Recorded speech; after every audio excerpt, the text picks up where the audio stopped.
What's up, everybody? I'm David Hain.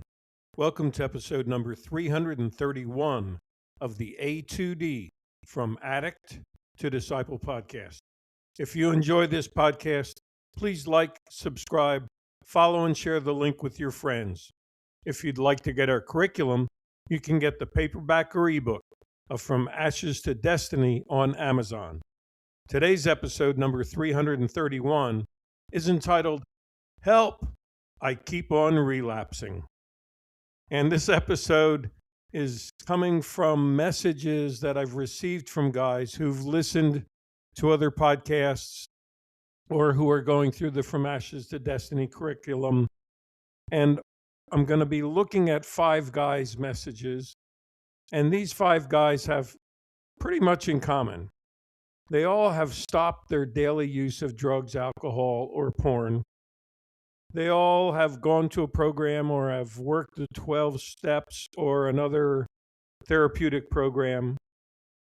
They all have returned to a functioning lifestyle, a functioning work situation, and some functioning relationships in their life. They have a good job, but they relapse every couple of months, or they've started an acceptable, quote unquote, acceptable daily comforter. So what I'm going to do in this episode is I'm going to read the messages I got from each of the 5 guys one at a time. As you listen, I'd ask you to think about how it relates to you, how what they're saying relates to you or someone you know or someone in your group. After I've read each guy's message, I'll give you 1 or 2 questions for you to journal and discuss with your group or with your coach or sponsor. You ready? Here goes the first one. First guy said in his message, David, it's dumb to be in pain if you can avoid it. People around the world go to the doctors at the slightest sense of pain, and the doctors give them prescriptions to handle it. So my brain remembers how to numb my pain, and it reminds me about it. Then a few times every year, it seems I slip back for a few days because the pains of life overwhelm me. Okay, you understand what's going on with the first guy there? Can you relate to that? So I want to ask you for a question. How do you handle your physical pain in recovery? How do you handle your emotional pain in recovery? Does it get to the point where it overwhelms you and brings you to that point of slipping back into your addiction for a few days? Second guy, he started out by saying, David, Mom hates it. I'm stuck between a rock and a hard place. When I get cravings for anything, I smoke a joint and it's enough. I don't go back to the hard stuff. I don't buy the hectic, expensive weed.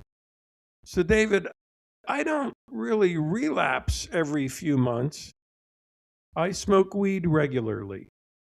I'm not trying to argue that it's good for me or whatever, but I see a lot of growth in myself in comparison to the person I used to be. So, what do I do? Okay. This guy asks a good question. What do I do when I've cut out the hard stuff, but I've gotten a new crutch in weed, and I'm not getting the expensive weed, I'm just getting the cheap stuff, so to speak. So I want to ask you, how do you handle your cravings? Have you begun regular self-medicating with something that is acceptable to you, to your family, to society, or something that is legal, or something that you've convinced yourself that you have under control? Third guy, he said to me, David, I don't have low self-esteem. That's not my problem in recovery. My problem is I have no self-esteem. That's my wound, actually. That's what I've been running from my whole life. I've been trying to find some self-esteem, any self-esteem, But when I can't find any, that's the pain I've been numbing with crystal. And even in recovery, when I see the other guys growing and trusting themselves again and saying, I got this, that's what takes me out every couple of months. Sure. Can you relate to that? What emotion or thought sabotages you in recovery? What is the tipping point in that self-sabotage from emotions or thoughts that are going on with you, that the self-sabotage causes you to relapse on that given day?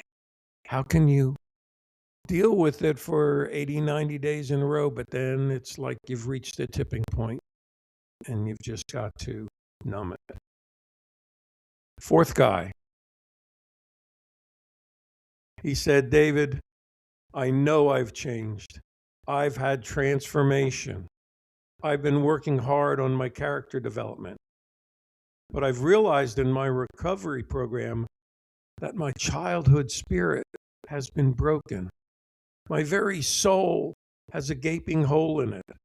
Anytime I do anything that makes me feel good about myself, the echo of condemnation from my dad rings in my ears, and all the good feelings leak right out. That's why I keep on slipping and using. Can you help me? Can my wound be healed? Can we plug the hole that allows my feeling good to leak out? Wow. I think all these guys share real stuff, and that's why I'm doing this episode, to let you know you're not alone. And I want to ask you, what echo rings in your ears? What gaping hole do you still have that needs to be plugged? And the fifth guy, he wrote, David, I've got a new problem in recovery. I felt it rise up in me. I didn't plan it, but it sent me on a 4-day binge. You'll never guess what it was, David, but I know I'm not alone in this. It was when I realized that I believe in myself more than my family does, more than the world does, actually. That's exactly when incredible and intense anger rose up in me. The anger that I'll never be good enough, long enough for anybody to care. That's when I wanted to give up and thought about hanging up. That's my personal stigma of recovery and addiction. Deep stuff. Do you feel like you have your own personal stigma of recovery and addiction that makes you think you'll never be good enough long enough? How do you handle when your anger rises up in you and you can't control it? You can't stem the tide. Wow. I want to thank each of the 5 guys who've shared these messages with me and given me permission to share them with you.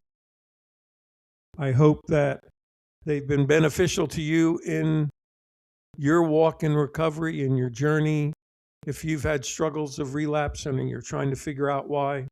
So I also want to thank each of you for listening to this episode of the A2D From Addict to Disciple podcast. And when I say every week how you can message me, I mean it.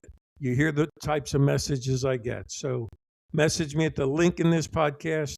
You can message me by email at davidfroma2d@gmail.com, or you can go to my website, www.froma2d.org, and click on the contact page. The key is send the messages in. Keep listening to future podcast episodes, and as always, stay safe and stay resilient.